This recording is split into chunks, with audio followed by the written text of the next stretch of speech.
ఏమైంది చెల్లె గట్ల బాధపడుతున్నావు? ముఖం అంతా డల్ ఉన్నది. ఏమైంది గట్ల డల్ ఉన్నావు? ఏం చెప్పాలక్క, అందరూ బ్లాక్ బ్లాక్ అని అంటారు నన్ను. నల్ల ఉన్నావు. ఎవరు అట్లా అన్నది నాకు చెప్పు. మా చుట్టాలలో ఒక ఆమె అన్నదక్క, నువ్వు నా పక్కన ఎందుకు కూర్చున్నావు, నువ్వు బ్లాక్ ఉన్నావు జరుగు అని. ఏం చెప్పాలి? తెల్లల పక్కన కూర్చో, తెల్లరి కలర్ అంటుకుంటుంది చూద్దాం. ఇక వాళ్ళు అట్లా అనగానే నేను సైలెంట్ గా వచ్చి ఇక్కడ డల్ గా కూర్చున్నా. బాధపడితే చెల్లె నీకు ఒక మంచి ఐడియా చెప్తా. చెప్పక్క, ఏదన్నా ఐడియా ఉంటే. ఏం కాదు, అట్లా అంటే పట్టించుకోవద్దు. లేదక్క, మస్తు నాకు కూడా గిల్టీ ఫీలింగ్ కొడుతుంది. అందరేమో వైట్ ఉన్నారు, నేనేమో బ్లాక్ ఉన్నా. నాకు ఏదన్నా ఐడియా ఉంటే చెల్లె. ఏం బాధపడక చెల్లె, నీకు ఒక మంచి ఐడియా చెప్తా, నువ్వు పాటించు.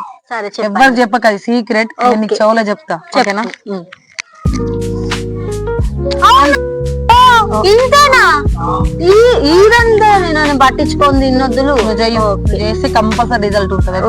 Okay, 1 month. ఎవరు చెప్పకు. నీ పక్కకున్న వాళ్ళు తెల్ల ఉన్న వాళ్ళు కూడా బిత్తర అయిపోవాలా. తెల్లగా అయిందని నా ముఖంలో నవ్వు తెప్పించినావు. నల్ల ఉన్న వాళ్ళదే కళ్ళ ఉంటది, తెల్ల ఉన్న వాళ్ళ దగ్గర ఏముండదు. అర్థమైందా? భయపడకు.